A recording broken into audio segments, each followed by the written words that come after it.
د واده د شپې آداب ذکر کو. واده د شپې آداب په کوم شپه باندې چې الک په جنې پسې کمرې ته دننه شي. ما ځینې آداب را جمع کړي دي د دې نه مخکې ته یو نصیحت وکړم ټولو ته. چا چې واده نه دی کړی هغه ته خاص نصیحت، او څوک چې دویم او د دریم او د څلورم سوچ کوي هغه ته هم دا نصیحت، او کوم چې کړی دی الله یې ستاسو عمل شي. وخت تېر شوی دی، اوس داسې کولی شي چې دویم دریم واده وکړي څلورم بیا په عمل کېدی شي، خو خاص کر ځوانانو ته دا هلکان چې کښېني که نه یو بل سره دوی نصیحتونه کوي یو بل ته. ته چې د واده په شپه ننوځې نو ته به داسې چل وکړي او بیا به داسې چل وکړي بیا به دا وکړي. هغه بل چې ورسره ملوي شي هغه ورته وایي ته به داسې چل وکړي چې دا چل وکړي دا به بل ورته زه دې ټولو ته دا ټول دې ټولو کې په یو باندې عمل نه کېږي. دی چې دغه ټیم کې زنانه ته مخامخ شي د هغې سره کښېني نو دی به څه وایي چې هغه پلاني ماته ویلي چې ته به دا چل کوې دا چل کوې، هغه پلاني ماته ویلي چې ته به دا چل کوې، هغه پلاني ماته ویلي چې ته به دا چل کوې، پلاني ماته ویلي چې ته به دا چل کوې. دا نصیحتونه کوم ځای کې به دغه ټیم کې په کار راځي؟ یو هم په کار نه راځي. دا کوم نصیحتونه دي چې زه کوم دا د قرآن او حدیث په رڼا کې دا په زړه کې کښېنه او په دې عمل کړي، نور به یو عمل نه کړي. نه دا سړی ولې ګډوډ کړي؟ ته اوس په دې شتي کله چې کور دننه ورځي غریب رنګ چې دی سور شوي غوږونه یې تک سره شوي او رپرپی به یې داسې راغلی. ولې دې د ډېرو نصیحتونو خراب کړی ځکه چې دلته چې را دومره ډېر نصیحتونه دا ودونو والا وکړي که نه هغه وایي که چې دا چې دی یو غر دی زه اوس ورځم جهاد له او ټینک به وي او کلاشنکوف به وي او ډزې به کېږي او بمان به راولي په دین چې زما به څه حال. د ډېرو نصیحتونو سره سړی خرابېږي. نه صرف مختصر قرآن او حدیث کې شریعت کې چې کوم نصیحتونه راغلي په هغې عمل کوو انشاءالله ستا ژوند مخې ته کامیاب دی. اولنی کار به دا وکړي، اولنی کار چې نیت به ښه ساتي. او دا مسله ما په تېر شوي درس کې بیان کړې وه. رسول صلی الله علیه وسلم یو حدیث کې وایي او د حدیث ترمذي کې دی او امام ابن ماجه هم راوړی دی ثلاثة حق على الله تعالی عونهم. دې ته پک کړي د دریو کسانو په الله باندې دا حق دی چې الله به مرسته کوي، الله به لازم مرسته کوي. اولنی هغه کس المجاهد فی سبیل الله چې الله په لار کې جهاد کوي او د الله د دین دپاره جنګېږي الله لازم کامیابوي. او دویم والمکاتب الذي يريد الاداء هغه غلام مرئي وینځه چې د ځان ازادولو دپاره خپل باچا خپل مالک له پیسې ورکوي چې ما ازاد کړي. الله د دې سړي مرسته کوي او دله توفیق ورکوي نو دی دا پیسې بیا ادا کولی شي. او درېیم هغه سړی والناکح الذي يريد العفاف او هغه سړی او هغه جنۍ چې واده د دې دپاره کوي چې د غلط کارونو نه ځان لرې ساتي. الله دا خلک کامیابوي او د دوی په ژوند کې برکت اچوي. ته چې په اولنۍ شپه باندې کله کمرې ته ځې نو په زړه کې دا اراده ساته چې دا واده ما صرف او صرف د دې دپاره وکړو څه دپاره چې زه د غلطو کارونو نه ځان لرې کړم او د هغه کارونو نه ځان لرې کړم په کوم باندې چې رب العالمین خفه کېږي. په دې ځای کې یو نصیحت موږ د مشرانو ته دا کوو که د هلک مشران دی او که د جنۍ چې د هلک او جنۍ د یو بل نه لرې هسې مه ساتئ. اوس خو الحمدلله دا مسله سره کې کمزوري شوې غونته کېده خو پخوا به یو هفته هلک غریب بهر پروت یو هفته کله به د ماما په کور کې غریب پروت د هغه به دیره کې او کله به د تره په کور کې پروت او کله به د نیکه په کور کې پروت او د زړه نه یو الله خبر و چې په زړه به یې څه تېر وي او دې مشرانو ته به دا خیرې کول چې چلی نه دا بده خبره ده سن پاور نه دا کار نه دی کول پکار. ته چې ورته واده وکړو د نکاح دې ولې وتړل ولې دې ولې وتړله خو چې هلک او جنۍ د یو بل سره ملو شي نو اوس دې ته به څه ضرورت دی چې هفته دې هلک بهر کېنولی نه بیا د هغو نه چې لږ به کم دي نه هغو 3 ورځې دی 3 ورځې خو عام چلي نو اوس الحمدلله دومره لا شوې ده چې یو ورځ د خبره راغلې ده خو بیا پکې هغه یو ورځ ده د دې یو ورځ تېرو د پکې څه ضرورت دی. وایي نه د جنۍ خپل خپلوان ته نه ناستي که نه د جنۍ خپل خپلوان ناستي خپلې کمرې دي کوټې دي هلته ول هر څه سیټ کړي ناست وي هلک او جنۍ به یو بل سره ملو شي څه خوري خو یې نه دا مسله وایي نه دا جنۍ یېرېږي او که زه داسې ووایم چې په دغه ټیم کې د جنۍ خیرې کوي دغه کور والا ته چې د کمره پسې دا خلک را جمع کړي دي او هلک غریب بهر پروت دی نو بیا هېڅ یېرېږي نه چې د پلار د کور نه دلته راځي دا طبیعت دی دا د انسان طبیعت دی. جنۍ چې دی د هلک سره خوشحاله دا د هغې طبیعت دی د هغه په دې خفه کېږي نه نو دا ظلم زیاتی ختم کړي او په خپلو کورونو کې دا طریقه بلکل ختمه کړه چې څنګه واده وشي هلک او جنۍ یو بل سره د مېلمه شي مېلمانه دي که نه مېلمنو ته چا څه ویلي نه دي مېلمانه که په دغه ورځ ناست څه حرج نه ده ښه نو څه به کوې کله چې کمرې ته وردننه کېږي هر هغه هلک چې واده کوي یا د دویم درېم اراده ده کله چې دننه کېدي کمرې ته نه ځان به ښکلی کېږي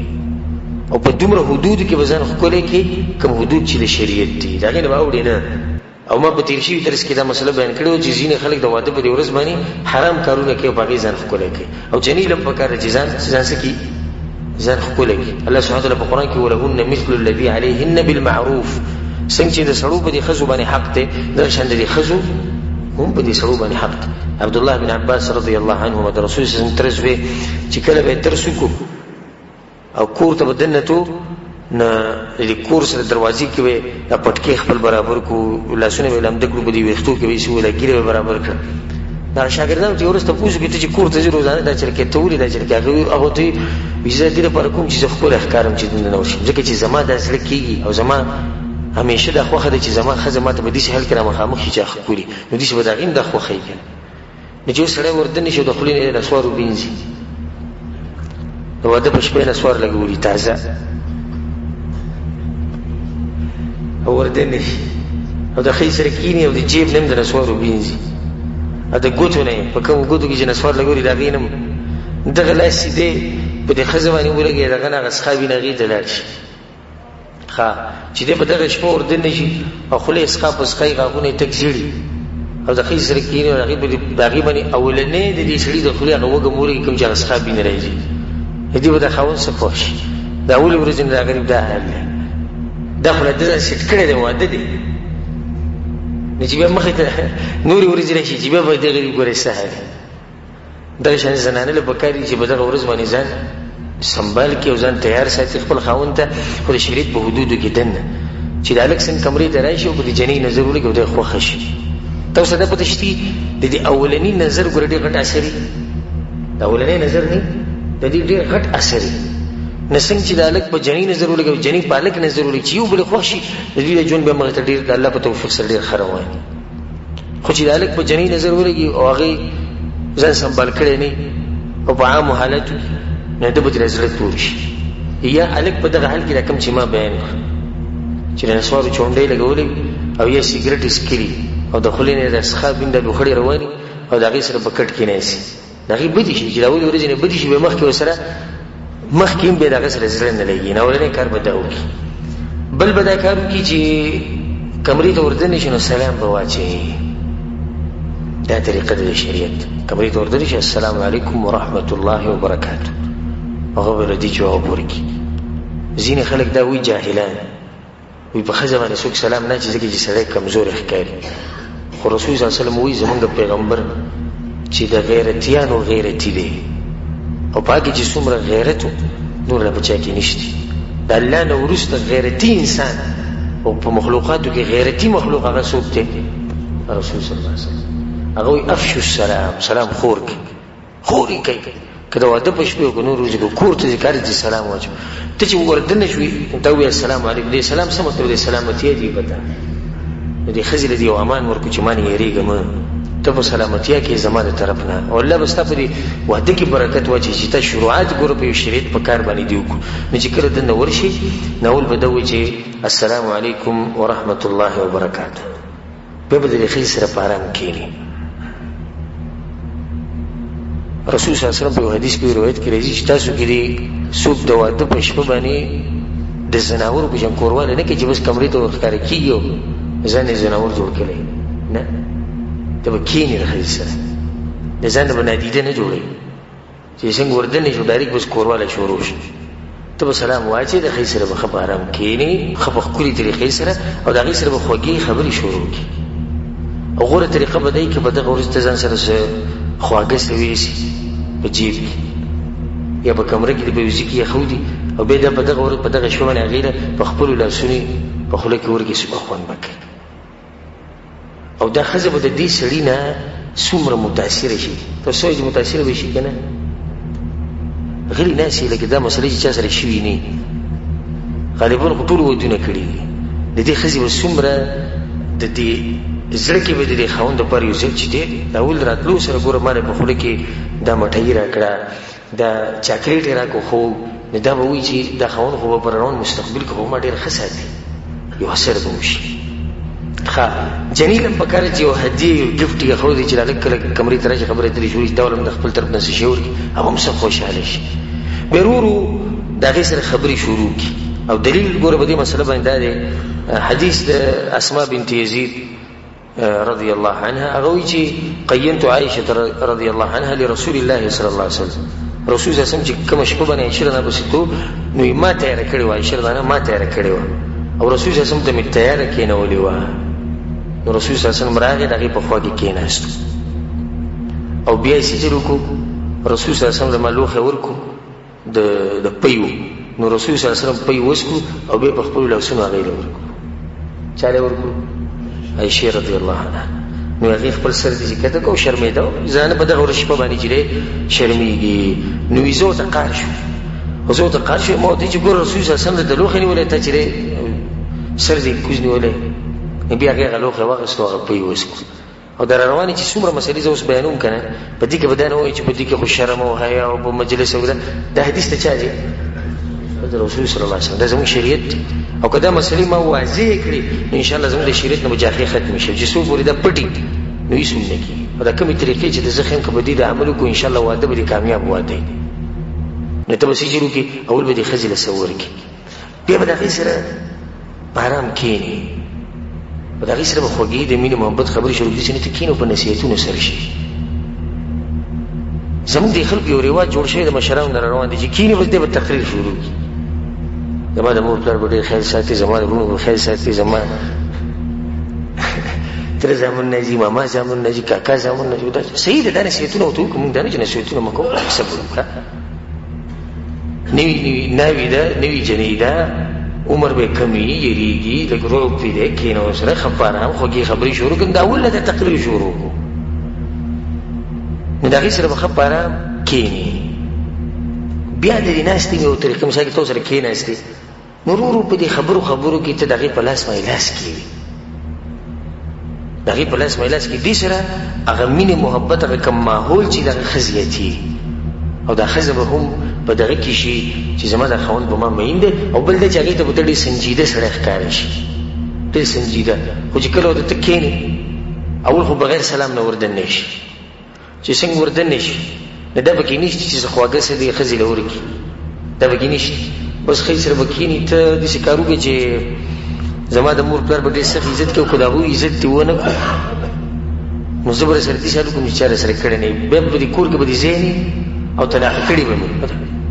د واده ورنۍ شپې ته وګوره ته به کې د طلاق خبرې کوې او زه به دې ووایم او زه به یې دغه کړم دې پیسو ته ضرورت څه دی د هغې سره به ته خوږې خبرې شروع کړې په ښه طریقه باندې بیا رسول صلی الله علیه وسلم یو طریقه مونږ ته ښوولې ده هغه ده چې کله ښه پوره ګپ شپ ولګېدی شو نو د هغې نه بعد دا پکار دی چې دوی 2 رکعته لمونځ وکړي او د خپل نوي ژوند شروعات په څه باندې وکړي په منځ باندې دې ژوند کې به ډېر سخت برکت وي او د هغې دغه حدیث د ابن مسعود رضی الله عنه او د ابو سعید مولا ابي سید مالک ابن ربیع دې حدیثونو کې دا مسله راغلې چې په کومه ورځ باندې سړی په کومه شپه باندې سړی په ښځې پسې ورشي نو پکار دی چې دویم 2 رکعته لمونځ وکړي او دا ښځه هم 2 رکعته لمونځ وکړي ستاسو څه ګمان دی په دغه واده باندې او څه سوچ دی چې هغه د مانځه نه شروع شي نو دغه ژوند به مخکې کامیاب وي که نه وي دا به کامیاب وي لکه چې شروعات د الله سبحانه وتعالی په بندګۍ باندې وشو او بیا چې دغه ټیم کې دی په دې سجده کې الله تعالی سوال وکړي چې یا الله زما د واده دا ژوند وشروع کېږي ته پکې برکت واچوې ته ماله طاقت راکړې ته ماله توفیق راکړې څومره ښکلی ژوند به د دې سړي دا په دغه ورځ باندې دا کار کول پکار دي د هغې نه بعد که بالفرض دې ښځې له د کوروالي دعوت ورکړي او ښځې ورته ووایي چې نه ځکه چې ښځه په دغه ورځ باندې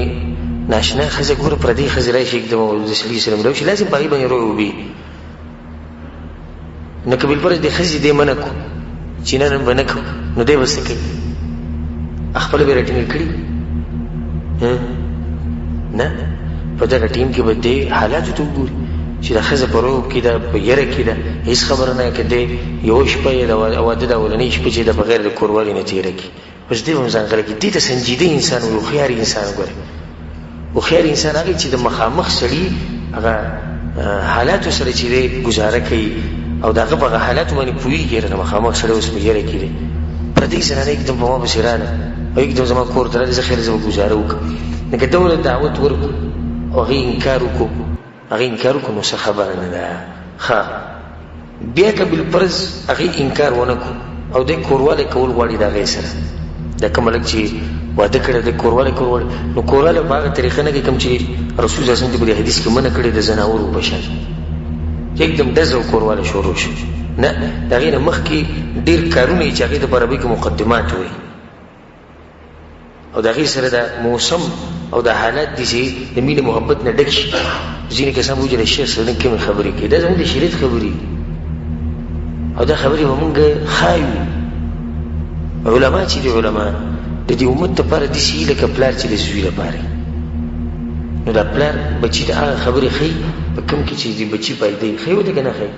ښایي ورته دغه شان د علما د امت ته دا مسلې ښایي په دې باندې کتابونه لیکلی شوي رساول پرې موږ نه خو زموږ په دې معاشره کې خلک مولوي صاحب دې خبرو ته نه پرېږدي او موږ خو الحمدلله په هغه خلکو کې چې حق وایو په هر ځای کې خپله مسله بیانوو که څوک په خفه کېږي څوک په خوشحالي وي نه د کوروالي نه مخکې مقدمات دي ښځه ښکلول یا ښځه خپل خاوند ښکلوي د یو بل سره لاس لګول یو بل سره ګپ شپ لګول یو بل ته نږدې کېده لږ مزاح کول که ته په دغه ټیم کې دا ښځه وخاندې ښځه سړی وخاندې دې سره به دا حالت ښه برابر شي بلکې شریعت څه وایي وایي دروغ حرام دي سوی د درې ځایونو نه چې په دې کې دروغ ویلی شي اولنی چې دوه کسانو په منځ کې جوړه راولي دویم په جنگ کې جهاد کې دوکې ورکولو لپاره دریم ښځه او خاوند او په دغه شپه باندې چې دا ښځه خاوند یو بل ته څومره بنډلې ولي دې تپوس مه کوه خو دې ولې شریعت اجازت ورکړی ولې ځکه چې د مینې محبت لپاره خو به څه نه څه وایي که نه نو اوس دې ښځې ته وایي وایي څومره ښکلې ښکاري لکه سپوږمۍ که اوس هغه د سپوږمۍ په شان نه نو دا دروغ شو که نه شو دروغ اجازه شي ووایه خیر خیر ښه دې ورته ده ووایي څومره تا سره خو ما چې ته ولیدې زما په دې زړه یې دومره اثر وکړو چې زه به د مرګ پورې صرف تا سره ژوند تېر وم دروغ یې ووایي د مستقبل نه دی خبر دی کېدای شي سبا جنګ وشي دغه وشي د دویم واده وکړي درېیم وکړي څلورم وکړي خیر دی وایي هېڅ خبره نه جنۍ ورته هم ده ووایي ښه دی چې ته زما ژوند له رالې او که ته نه وې نو زما به ګورې څه کېدې داسې یو خبره یې وکړه یا دا ښځه خاوند یو بل ته ښځې دې خاوند ته وایي که ته مړ شي نو وایي زه به مړه شم دا خبره ډېره کوي دا ښځې که ته مړ شي چې دا غریب مړ شي چې ډېرې پرې مینې وي هغه څلور میاشتې لس ورځې پسې خفه وي بیا وروسته وایي ښه دی چې دغه مړ شو بخیل انسان او زه یې ځان له پوزې له راوستې وم نو بیا هغه خبره چې شوه هغه کومه چې مخکې کوله چې که ته مړ شي زه به مړه شم ښه دا خاوند اکثر دې ښځې ته وایي ستا دپاره خو زما سر قربان دی سر وغواړه سر به درله درکړم په پلیټ کې ومې داسې کټ کړی در به نو هغو ته به ووایي 10 روپۍ راکړه په 10 روپو باندې هغه به داسې بېعزته کړي او قار کړي نو تا خو ته د واده په شپه باندې وایي چې سر درې خو درکو نه د دې قسمه خبرو شریعت اجازت ورکړی ولې شریعت ته هم دې مسلې پته ده چې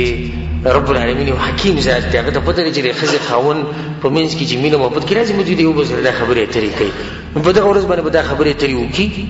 او بیا ورو ورو یو بل ښکلی یو بل سره لاس لګول یو بل ته نږدې کېده د هغې نه بعد به د کوروالي دې درجې ته یا دغه مرحلې ته به اوړي رسول صلی الله علیه وسلم په یو حدیث کې وایي چې کله تاسو کې یو سړی کوروالی کوي نه هغه به یو دوه دواګانې ووایي اولنۍ دوا دا ده چې د دې ښځې په دې تندي باندې به لاس کېږي او دا دوا به وایي چې اللهم اني اسألك من خيرها وخير ما جبلتها عليه واعوذ بك من شرها ومن شر ما جبلتها عليه الله زه ستا نه د دې زنانه خیر غواړم او په دې کې چې تا کوم خیر اچولی او د هغه شر نه پناهي غواړم پناهي نیسم په تا پورې کوم شر چې په دې زنانه کې دی او کوم شر چې په دې کې تا اچولی یاره دې په فطرت کې پروت دی نو ګوره څومره ښکلې دوا ده چې زه د دې خیر صرف غواړم بس دې کې چې کوم شر دی هغه نه غواړم دا دوا به ووایي نو ته دواګانې یادې کړي او دویم چې کله کوروالی شروع کوي نو په دغه ټیم کې به دا ووایي بسم الله اللهم جنبنا الشیطان وجنب الشیطان ما رزقتنا ای الله شیطان زموږ نه لرې ساته او د دې میلاوېدو د لاسه چې به کوم ماشوم ته موږ له راکېنو هغه هم د شیطان نه لرې ساته او شیطان د هغه نه لرې ساته رسول صلی الله علیه وسلم وایي که دوی له الله بچی ورکړو نو شیطان دغه بچي له نقصان نشي ورکولی څومره غټه فایدې د معمولي وړه غونته کې دوا ده او دا دوا چې دې ووایي نو بیا چې ستا کوم اولاد کېږي هغه اولاد به د شیطان نه د شیطان نه به حفاظت کړي او د هغه نه به محفوظ وي. د هغې نه بعد بیا ښځه خاوند د یو بل سره کوروالی کوي. نو کوروالی د ښځې سره کوروالی کول دا به دوه قسمه، یو حرام دی یو جایز دی. او جایز هغه دی چې یو سړی د خپلې ښځې سره د قبول د طرف نه د مخې د طرف نه کوروالی کوي که په هره طریقه یې کوي، که په هره طریقه یې کوي، د هر ټکی مې پکې ووایي، نور تفصیل ته ضرورت نشته. که په هره طریقه یې کوي په باندې دلیل څه دی؟ الله وایي نساؤکم حرث لکم فأتوا حرثکم انا شئتم. دا ښځې ستاسو فصل دی او خپل فصل دی چې څنګه راځي وله. ځکه ما تاسو ته اکثر مخکې وایي چې څوک به دا نه وایي چې شیخ صاحب دا مسله ولې بیانوي. الله ګوره دا خبره کوي، رب العالمین وایي ښځې ستاسو فصل دی او فصل دی چې څنګه راځي وله. نه که دې د شا د طرف راځي، د شا د طرف نه ګوره مطلب دا نه چې په دوبور کې کوروالی کوي، د شا د طرف نه کوروالی کوي خو مخې ته یې کوي، یا د مخې د طرف نه کوي، یا به بله څه طریقه کوي. په ولاړه ناسته چې کومه طریقه ده د جایز ده په شریعت کې.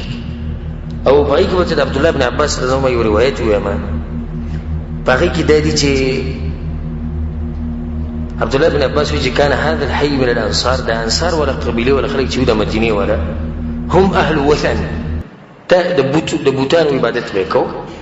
او د دوی سره د یهود به اوسېدو او د اهل کتابو. نو د اهل کتابو به ځان په دوی باندې غوره ګڼولي ځکه چې د هغوی سره کتاب. نو ډېرې مسلې به د انصارو د چا نه زده کولې؟ د یهودو نه به زده کولې. او یهودو کې دا مسله وه چې هغو به د ښځې سره کوروالی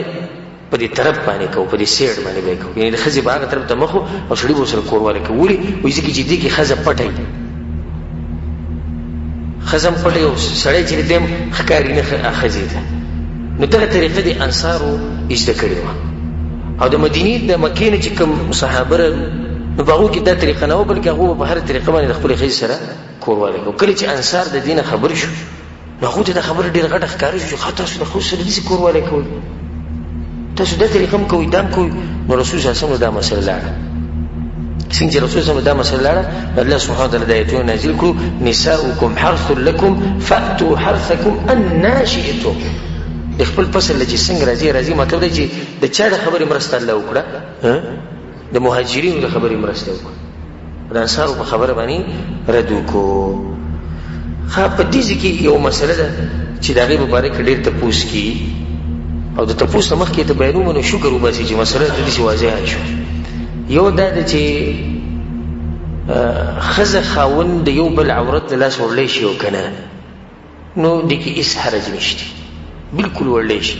ښځه او خاوند له الله اجازت ورکړی دی چې د یو بل نه څنګه فایده او خوند اخیستی شي واخلئ، سوای د هغه کارونه کوم چې شریعت منع کړي دي هغه مخکې را روان دي.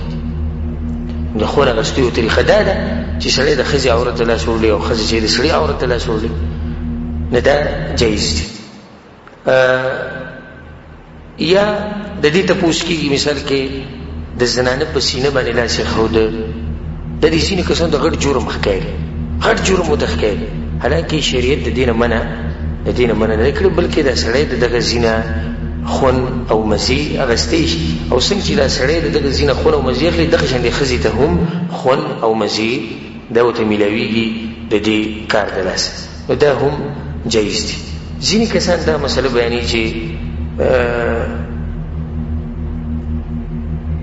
ښځې ته لغړ نشي کتی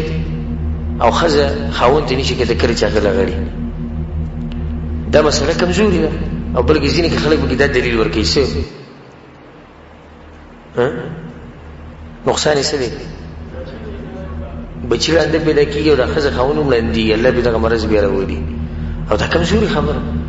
ښځه خاوند چې د یو بل نه خون اخلي په هره طریقه یې اخیستی شي، او د خوند اخیستو یو طریقه دا ده چې سړی ښځې ته داسې وګوري. او کله چې هغه صحابي د رسول صلی الله علیه وسلم تپوس وکړي یا رسول الله زه خپل عورت د چا نه پټ ساتم؟ رسول صلی الله علیه وسلم د ټولو نه پټ ساته الا من زوجتک، سوای د خپلې ښځې نه هغې ته ښکاره کولی شي. صفا اجازت دی، صفا اجازت یې ورکړی رسول صلی الله علیه وسلم. نو ښځه خاوند که یو بل ته عورت ښکاره کړي او یو بل ته بلکل لغړ ګوري لکه څنګه چې الله د مور د خېټې نه راویستو، جایز دي. دلته اوس دوه مسلې په دې کې دننه راغلي چې کپړې هم ویستی شي ټولې، او دویم دا چې یو بل ته یو بل ته کتی شي. دا یو څو مسلې دي چې د عوامو په دې زړه کې پرتې خو تپوس یې نشي کولی. او زم خیر دی تپوس کوي خو د ادب په طریقې او تپوس د علماو نه کوي چې تعبیر یې داسې ادبناک غوندې کړي او د علماو نه د تپوسونو کې څه حرج نشته. اوس یو سړی دی مثال کې موږ داسې ووایو او کیدای شي داسې په من کې یم چې د واده مثال کې 20-30 کاله شي او د دې مسلې نه خبر نه او سړی به دننه خوړو چې دې مسلې چې د اجازت وای نو ښه به وی که د دې اجازت وای نو ښه به وی او د هغې اجازت وو خو ده چې ته تپوس ده چې ته تپوس نه یې کړی او که تپوس یې کړی دی یو جاهل نه یې کړی دی نو هغو ته ویلي چې او دا مسله خو شتي چې ښځه خاوند یو بل ته نشي کتی او نه به دا دی چې جامې کپړې به وباسي نه دا مسله چې دا کمزوري مسله ده. دویم کوروالی د ښځې سره چې هغه حرام دی د هغې یو څو صورتونه دي او هغه ده اولنی شکل د هغې دا دی چې د ښځې سره د دبور د طرف نه کوروالی کول او دې نه منع راغلی د رسول صلی په حدیث کې ملعون من اتى امرأة في دبرها هغه سړی ملعون دی او لعنت پرې دی کوم سړی چې د ښځې سره د شا د طرف نه کوروالی کوي. او ډاکټران اوس په دې باندې یو دغه کړی دی سرچیپي کړی دی او په دې کې هغو بېشماره نقصانات راویستي چې کله ښځه چې کله خاوند د ښځې سره د دوبر د طرف نه کوروالی کوي. رب العالمین چې یو شی حرام کړي که نه هسې نه حرام وي هغه دا مخلوق پیدا کړی دی وقت یې ښه خبر دی چې دوی ته په څه کې نقصان دی او په څه کې فایده ده. نو په کوم کې چې ورته نقصان نه و نو به یې کول اجازت ورکړو او په کوم کې چې ورته نقصان و نو څه وي دا حرام دی. نو دبور کې کوروالی کول حرام دي. نور د دبور نه هر قسمه مزي اخیسته دا جایز دي. صرف کوروالی نه من راغلی چې دغه ځای کې به د ښځې سره جماع نه کوي. دویم چې کوم جماع حرامه ده هغه ده چې د روجې په حالت کې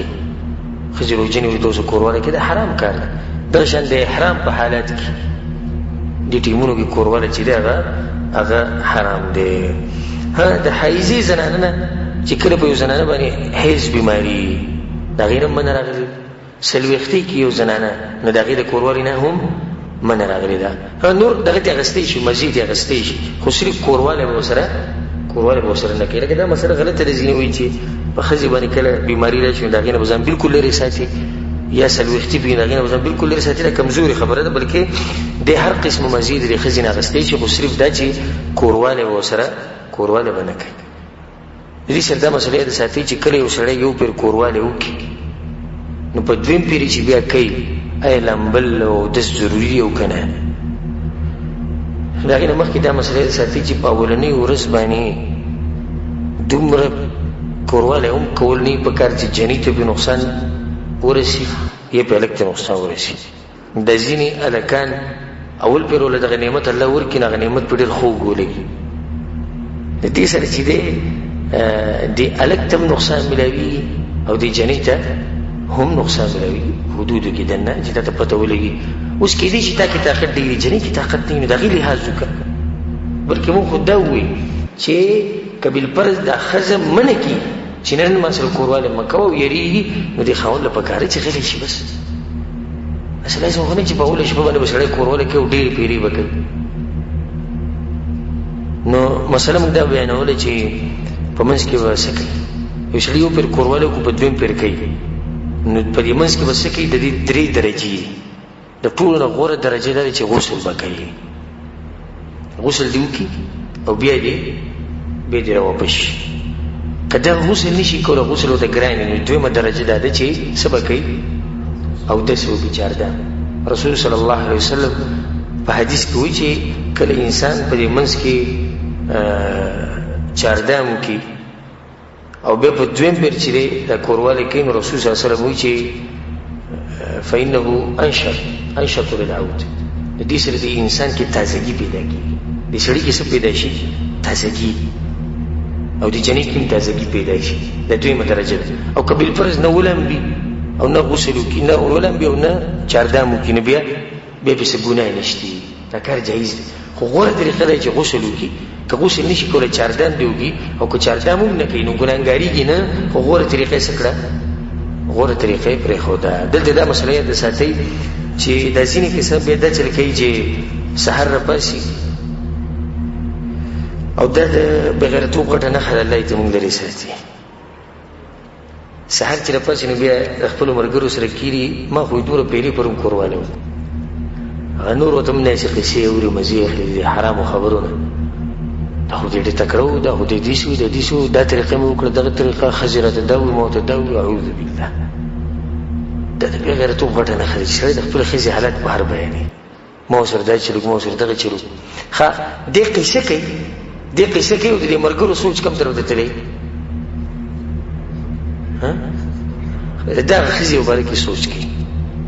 او ښځه بیا سړو ته چې دا خبرې کوي، خاوند راته دا ووي، ما ورته دا ووي. نو ښځه هغو ته قیسه کوي او هغو د چا سوچ کوي؟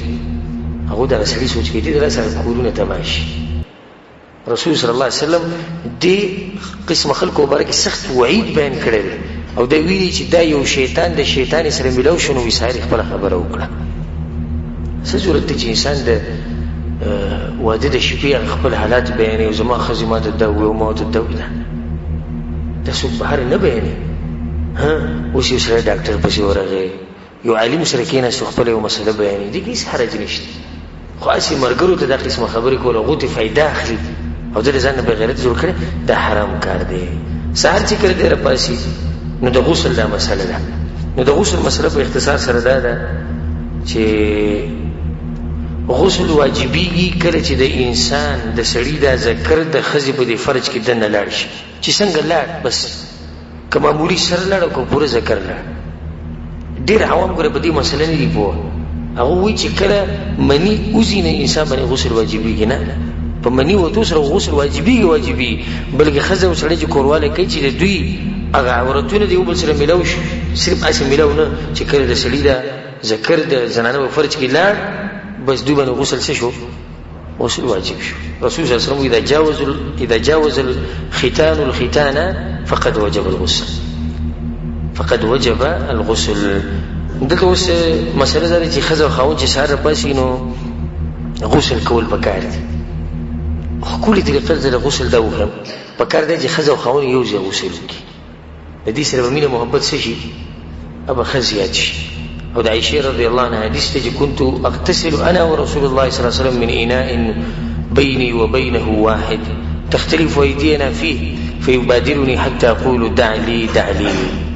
وی کله چې به موږ سهار راپاسي نو د جنابت غسل به موږ کوو، نو ما او رسول سم به د یو لوښي نه غسل کوو چې لوښی به زموږ په منځ کې پروت و، دغه یو لوښي نه به موږ غسل کوو. موږ به ګیا لاسونه وهل، ما به رسول سم ته ما ته پرېږده، هغه به ما ته پرېږدي، یو بل سره مزاح کوو. نو دا غسل کې سړی په دې طریقه وکړي، ښځه خاوند به که دغه ټایم کې دوی د غړو یو بل ته ګوري سهار جي چې هغه مسله موږ سره مخکې تېره شوه. نو دې سره به د دوی په منځ کې مینه محبت څه شي؟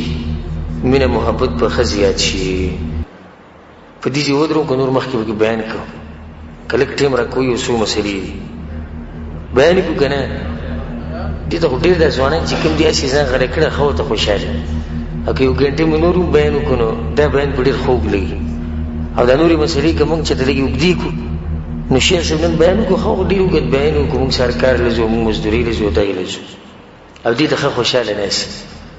او هغه غریبانان چې کوم دي کوم چې ودونه کړي دي هغه اوس خپل زړه خوري. نو زړه مه خورئ، تاسو د دویم واده وکړئ، درېیم وکړئ، څلورم وکړئ، الله یې تاسو له طاقت درکړي. که عدل او انصاف کولی شئ او طاقت ته به کېږي د سبا نه بل واده وکړه، او که نه طاقت ته سره نه نو موږ به سوال کوو الله ته، او ته هم سوال کوو چې الله موږ له طاقت راکړي چې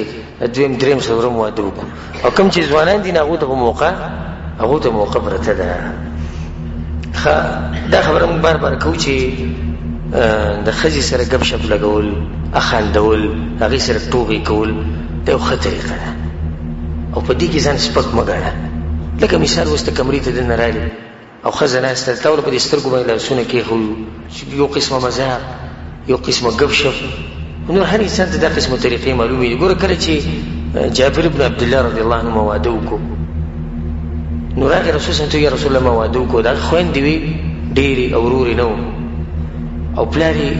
په غزوه احد کې شهید شوی، او د هغه سړي پلار د هغه سړي زوی دی چې هغه سره رب العالمین خبرې په خپله کړې. نه ده بیا واده وکړو چې لکه زما د دې خویندو حفاظت ساتي نو د یو مشر ښځې سره واده وکړو. نو رسول صلی الله علیه وسلم ورته واده دې وکړو، او وایي پېغلې جنۍ سره دې وکړو که نه کونډې سره دې وکړو. یا رسول الله د مشر ښځې سره وکړو. رسول ورته فهلا بکرا، نوی جنۍ سره به دې واده کړی، پیغلې جنۍ سره واده کړی. ولې؟ تلاعبها وتلاعبک، تا سره به یې لوبې کولې او تا به ورسره لوبې کولې، ځکه ته ځوانه ده کې. اوس تا مشره ښځه راوستې نو صحیح ده، ته خو ځوانې ته به لوبې وکړو، هغه مشرې کوم ځای کې لوبې به ورځي. په یو حدیث کې راځي رسول صلی الله علیه وسلم تضاحکها وتضاحکک، ته به یې خندولې تا به خندوله. که دا جنۍ کشره نو ګوره دې کې رسول صلی الله علیه وسلم یو خبره بیان کړې چې ښځه خاوند یو بل خندوي، یو بل سره مزاح کوي. زه دې ټولو کسانو ته دا نصیحت کوم، د کومو چې خاص کر د کومو د بریدونو چې وینې ساسي، ته خو ته دا والله که تاسو د ژوند مزه اخیستي، په الله د قسم خورم که تاسو د ژوند مزه اخیستي. تاسو خو یو روټیني کار کړی، روټیني دې ته روټین وایي. واده لازم دی، واده یې وکړو، بیا بچي پیدا کول لازم دي، هغه یې وکړو. خو کوم مقصد چې اصل و د دې واده نه هغه ته میلاو شو، هغه ته میلاو نه شو. ښځه خاوند یو بل ته چې ګوري، ښځه چې خاوند ته ګوري قار ورله ورځي، او خاوند چې ښځې ته ګوري قار ورله ورځي. صرف دغه کوي چې د شپې سملي او کوروالی وکړي او بچي پیدا شي. د دې څه مقصد شو؟ ښځه خو هغه ښځې چې ته د ورځې کار کوې، په مزدوري کې، په مکتب کې ناستې، دفتر کې ناستې، یا مثال کې دیاړۍ ته تللی څه کار کوې او په زړه کې دې یو سوچي څه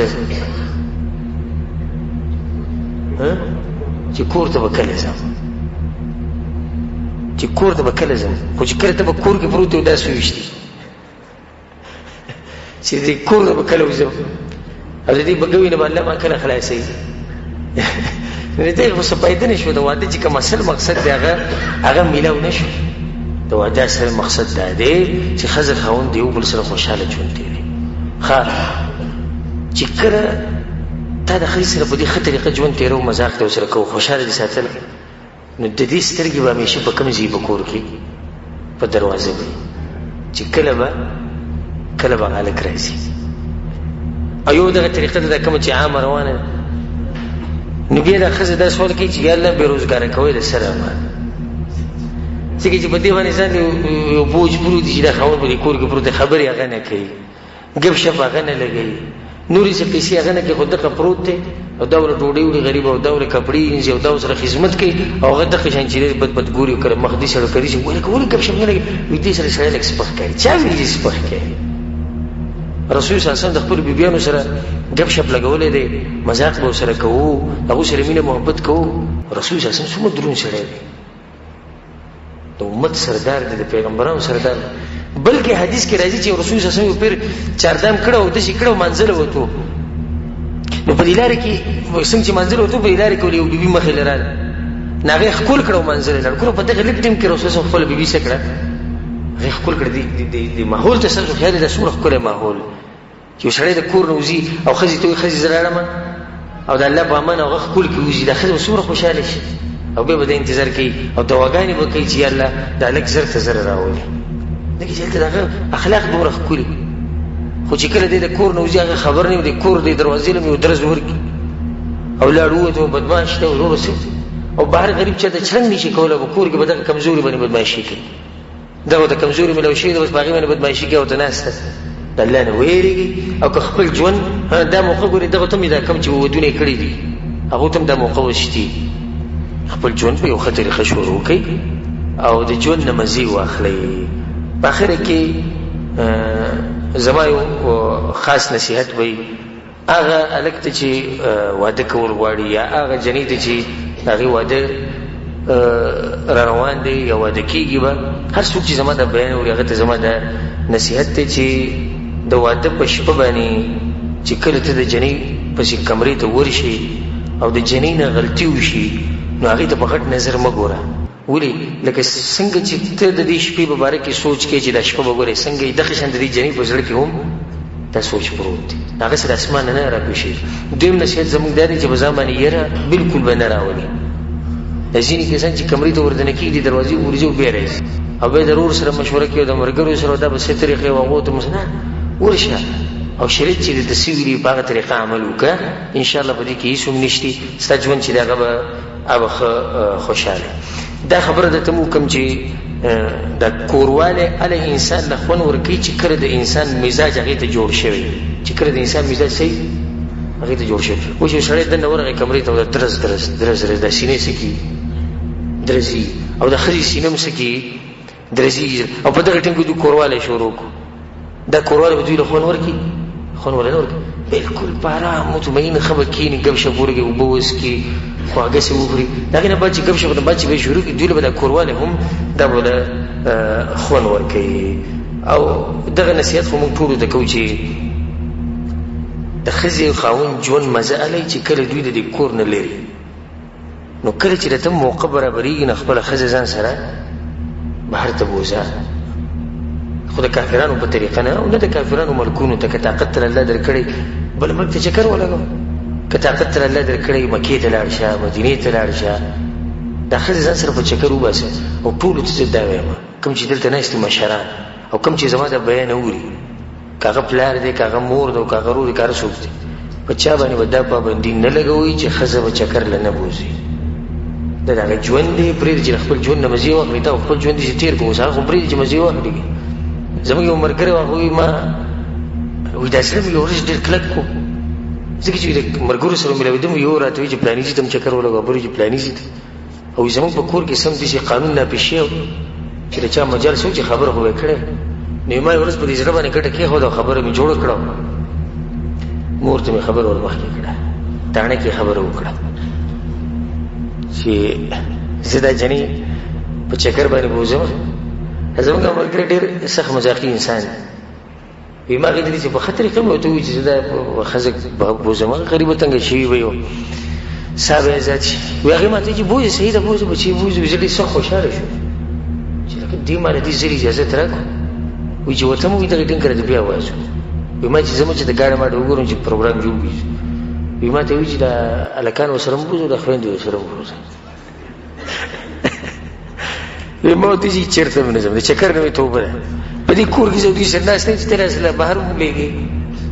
زه خو دا ښځه دې لپاره بهر ته وباسم چې موږ له ښکلی وخت تېر کړو.